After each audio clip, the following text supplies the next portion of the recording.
Chef Shelley here. If we are just meeting for the first time, I'm a personal chef and I help other passionate cooks start their own spectacular personal chef business because you can get paid to do what you love, cook, without spending tens of thousands of dollars on culinary school or sacrificing your nights, weekends, holidays to restaurants and catering work. So today's topic, there are a few core areas of a personal chef business that you need to have dialed in if you really want to be successful. So what I'm going to talk about today is what the best practices are in each one of these areas and why some of your choices might not be as good, and most importantly, why they're not. It's important you know this so you can make the best decisions for yourself and your business to get you where you want to go, whether this is doing personal chef work as a side gig, part-time, or you want to have a full-time personal chef business. So best practice number one is your services. There are a lot of things that you can offer as a personal chef, but if you want to make great money, work only days, not nights and weekends, and have regularly scheduled clients, then weekly meal service or meal prep is the way to go. The other reason personal chefs do special events like catering and dinner parties is great. A pro about that is that it can be good money, but the challenge is it's usually nights and weekends. They're one-off events, so you're always, selling to get the next one on your schedule. And when you're just starting out, for every different event you have to come up with your menu, the event structure, the pricing, and everything for each event. And all of that is just for the proposal. You're not even sure you're going to get the job. So that is a lot of your work and time on the upfront. Another service personal chefs offer a lot is cooking classes or cooking demos. Now this is the same thing. This isn't something that people are generally going to buy week after week after week for years. So you're going to need to do a lot more selling and marketing to keep your income consistent. So something to consider.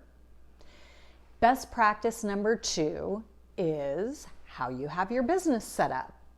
So when you're just getting started with your personal chef business, it can be super tempting to start taking clients before you get your business side set up. And that's okay in the beginning for the very short term. But as soon as you have paying clients, you need to go pro and get your business end dialed in. You can still get your tax write-offs without having a business entity, but any quality professional personal chef is usually set up as an LLC because it gives you legal protections for your business. And that's something that's usually set up through the state level. There are also some local things you'll want to look into. Do you need a business license where you are? I don't where I am. Different everywhere though. Do you need to file a DBA if you're doing marketing under your business name, not your personal name? I do where I am, and that's at the county level. Do you need to charge sales tax? You'll want to check with your city and state on that. And I shouldn't need to say this, but for those of you who like to troll, no, I am not an attorney. Shocking, I know. Do your research. Consult an attorney if you need to. Find out specifically what you need in your area for your business. Don't just listen to me. That's not responsible at all.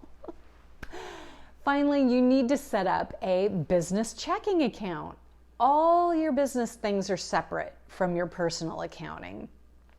And most importantly, you need protection. You will want liability insurance. This is a risky profession, truly, for injury, both for yourself and your client. So it won't take you a long time in the way of Googling, but this is something you'll want to look into to be professional and protected. Best practice number three, all about your recipes and menus. At the very least, I suggest you have a couple dozen to let your clients choose from. Now, another misconception, you do not need to have personally developed every recipe that you have. You didn't invent lasagna. You probably have a recipe you love that you got from somewhere else. Maybe you've tweaked it and made it your own, or maybe you just have the perfect recipe from wherever and you love it, and that's fine. But you do need to have a decent recipe library and really be adding to it all the time. That's why in my personal chef training, I even give you a bundle of client-proven recipes to get you started, just to add to your repertoire. The more you have, the better. Best practice number 4, your pricing. For weekly meal service, the best way you can do it is flat rate plus groceries. Now, the national average for that is about $335, again, plus groceries. It might be a little lower or higher where you are. Again, that's just an average. Don't price hourly. It is hard on you and inconsistent, confusing for your client. And never include groceries in your flat rate, because that's going to wind up costing you money sooner or later. Now, on the flip side, when you're pricing catering, you have a lot to take into consideration. What's your niche? Are you low-price Tex-Mex buffet, or is it high-end plated service? Those are priced really differently. But again, it's easiest and most consistent to give the client a per-person flat rate and charge groceries on top of that. Best practice number 5 is your marketing. Word of mouth. Job listings like Thumbtack and Bark. Advertising boards like Craigslist. Website with good SEO, organic, and content.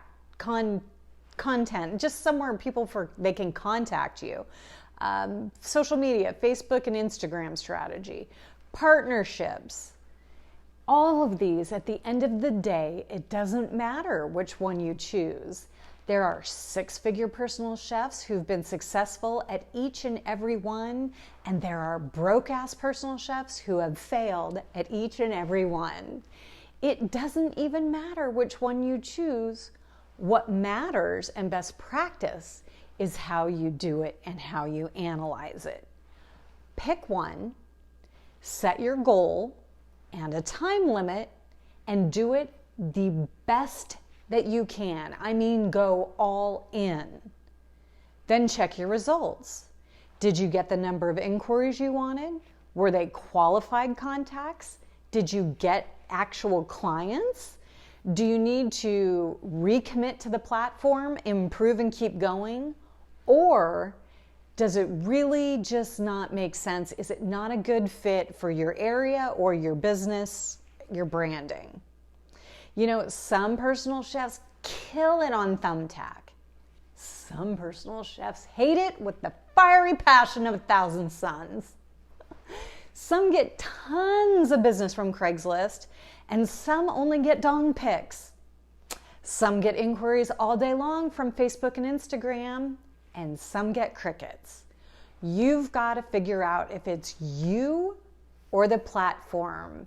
You tweak, rinse, repeat, or change and commit your time somewhere else. But whichever you're going to do it well and go all in.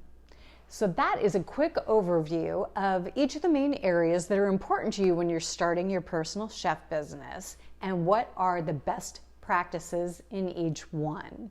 So get started, go for the best practices, because I'm telling you, the clients are out there and they are hungry for what you're cooking.